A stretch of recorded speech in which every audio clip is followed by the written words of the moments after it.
they asked me to do it, and I was anxious to do some live appearances. You know, it'd been a long time since Elvis I've been on Presley stage. never had any bad guys. They were wrong, behind the jumpsuits with rhinestones and velvet beauty. The rock and roll king was very angry, and he wasn't afraid to let it out behind closed doors. Elvis kept a clean public image, but those close to him knew there was a secret list, a blacklist, of names of people who either stole his thunder, broke his trust, or just represented everything he hated about the music business. Some were rivals, some were icons, and some were friends, who turned enemies. Now, after decades of rumors, we can expose the 7 artists Elvis Presley secretly hated and explain why. But watch this video all the way through, and you may never see the king or these stars the same way again. It was the Beatles who stole his crown. Elvis didn't clap when 4 moped boys from Liverpool arrived in America. Instead, he clenched his teeth. For everyone else, the Beatles were new, different, and incredibly appealing. But for Elvis Presley, they were something else, a threat. Not just for the sales of his records, but also for his memory they quickly took the attention off of the rock and roll king and put it on a new British invasion that he hadn't seen coming. Their power was what hurt the most. Not only were they musicians, but they were also societal outcasts. Their untidy hair, lazy attitudes, and strong views were the exact opposite of what Elvis's well-groomed image stood for. What's worse, they weren't different. They were better than the king and didn't bow down to him. Elvis had worked very hard to make rock music respectable to most people. He had been attacked by lawmakers, church leaders, and conservatives who said he was offensive. Now these 4 naughty Brits rode the wave he started and changed the rules as they went. In 1965, Elvis agreed to have the Fab Four over to his home in Bear. This should have been an important meeting of giants, but it felt strange, stilted, and almost staged. Insiders say Elvis barely looked at them. He played a bass while they awkwardly tried to start a conversation. And after they left, he allegedly made fun of their hairstyles, manners, and love of fame. Later, he took his criticism even further and went straight to the Oval Office. Elvis told President Richard Nixon in 1970 that the Beatles were dangerous in a meeting that has become famous. He said they caused trouble, supported drug use, and made people in the U.S. question their country. Elvis didn't just dislike them, he was afraid of what they stood for. Because he saw them as radicals, rebels, and enemies. But one of the Beatles would become Elvis's personal enemy. His name was Lennon. John Lennon, the person he meant to see. Elvis loved John Lennon more than any other Beatles member. It wasn't just his singing, it was everything Lennon stood for. Defiantly loud and blasphemous Elvis, who was known for his Southern charm, religious undertones, and time in the military, thought Lennon's rebellion was not only offensive but also very risky. Lennon didn't fight back. He spoke out against the Vietnam War, made fun of organized religion, and said that the Beatles were more famous than Jesus at one point.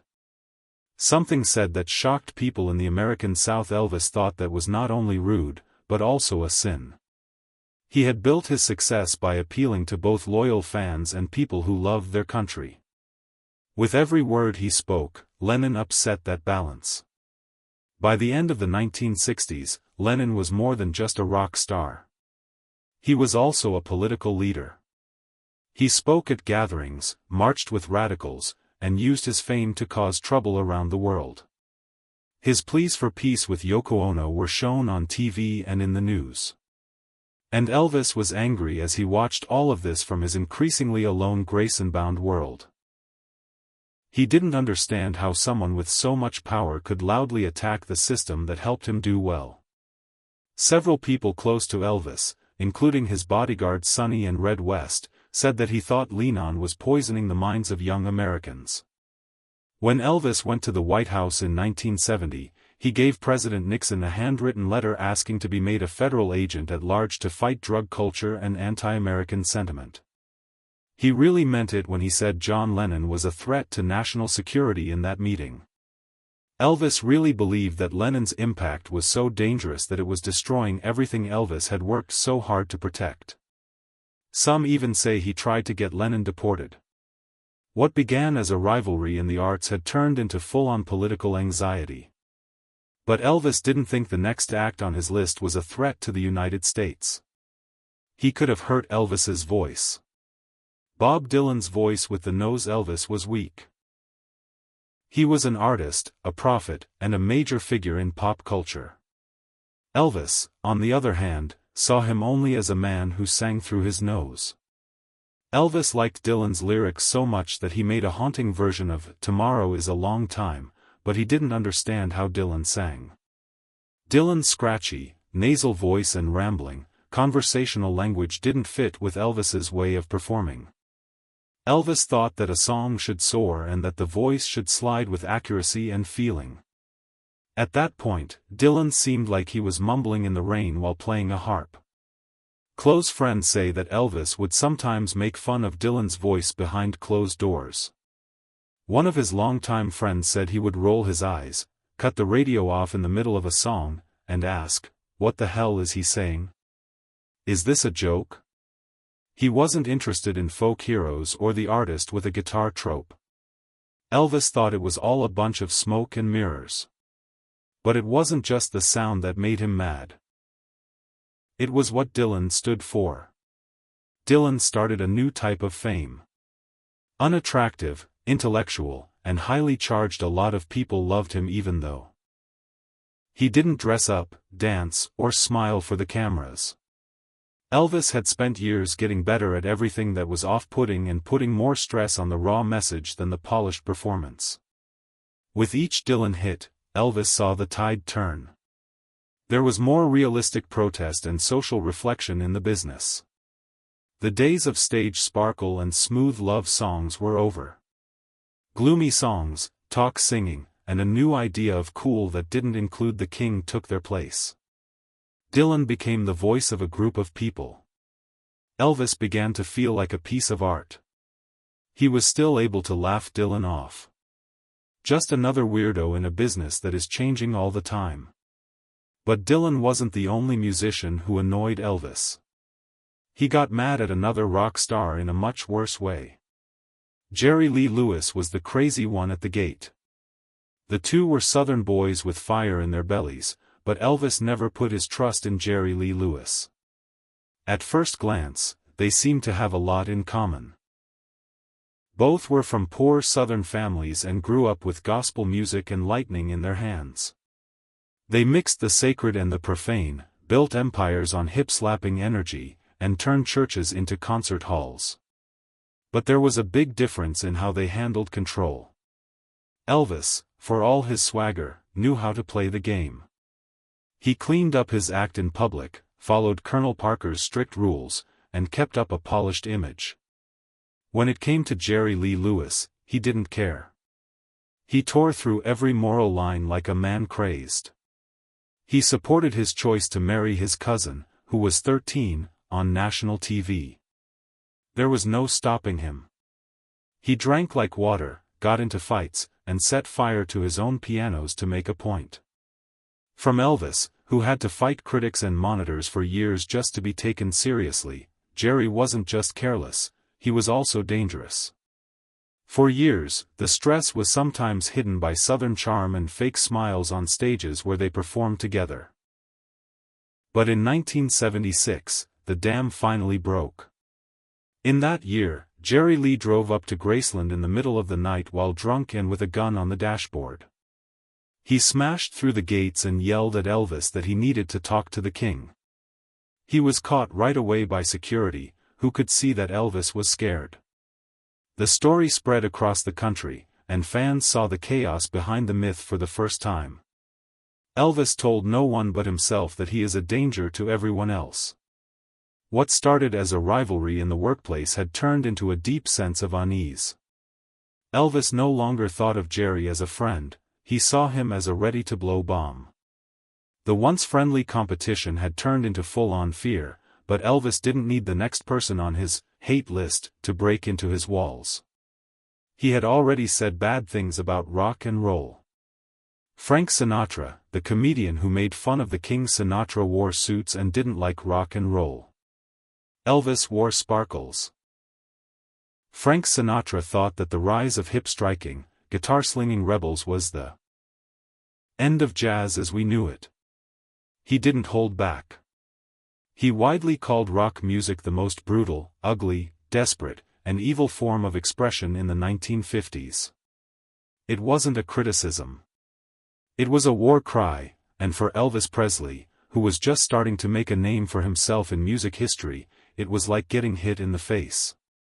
There he was, the king of traditional pop, with a voice as smooth as velvet and fans in ballrooms and boardrooms who loudly laughed at everything Elvis was building.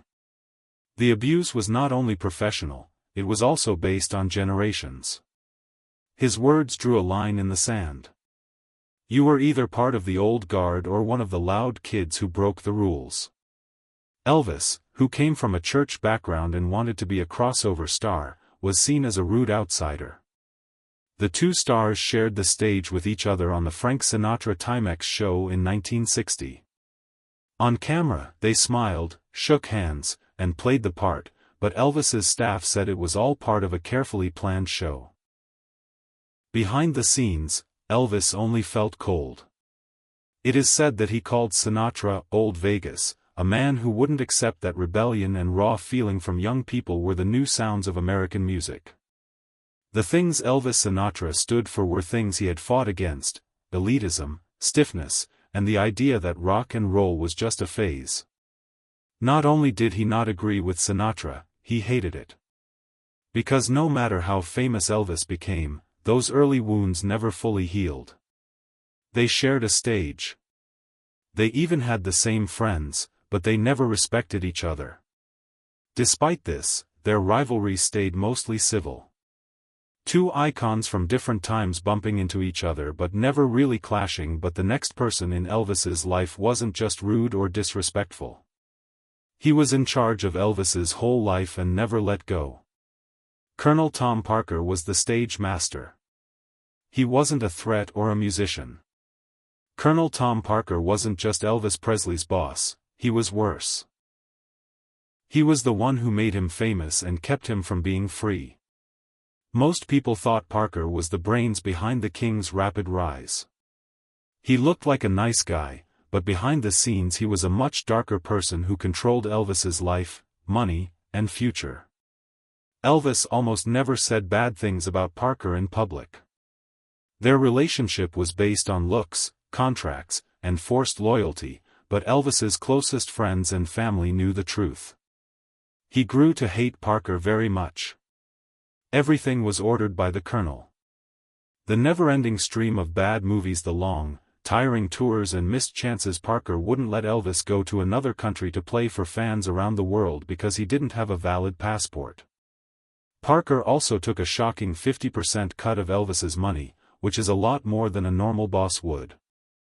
Parker pushed Elvis to perform, shoving him back on stage like a show pony, even though Elvis's health was getting worse. He did this to pay off his gambling bills. By the 1970s, Elvis was clearly getting worse. He was overweight, on drugs, and mentally worn out. His true love had built a gold cage around him and locked him inside. And even though Elvis never publicly rebelled, people who knew him say he blamed Parker for how prison his career turned out. But there was one more name. Not a boss and not a bug, a vague face. Elvis never talked about the people who tried to be him in public, but he was said to hate them behind closed doors. In the mid-1970s, Las Vegas was hit by a strange and scary event. Impersonators of Elvis, they were everywhere. Wedding lounges, tourist traps, some were good. Most of them were awful. Bat suits, plastic wigs, over-the-top sneers, and sloppy versions of Suspicious Minds could be heard in hotel bars, sounding like parodies of a man who was still very much alive. Elvis hated it. People saw them as fun tributes to a cultural icon, but Elvis saw them as slow-motion attempts to kill him. He once told a close friend, "They're burying me before I'm dead." It was more than just bad feelings, it was about wear and tear. These things changed the work he had done all his life into a show. The swagger, emotion, and pain he put into every song were being turned into a novelty, a costume, or a joke. As he walked by casino ads, he'd see cartoonishly ridiculous pictures of himself that were swollen. He allegedly didn't stay in any hotels at all to avoid seeing the jokes. His paranoia grew behind closed doors, where he thought about how he could still be living and feel forgotten. It got worse, the fakes weren't going away. As Elvis's health and confidence got worse, more and more copies were made. With each fake Elvis that went on stage, the real one seemed less noticeable. He began to see them not as fans but as ghosts telling him he was going to be out of style soon. Fans used to worship him, but now everyone was copying him. What's worse, Elvis couldn't stop it for the first time in his life. People called him the king of rock and roll, but even kings have enemies. Behind the scenes, Elvis Presley had to deal with fame, betrayal, and a world that didn't always love him back. The sounds he didn't like weren't always loud. Sometimes they were soft.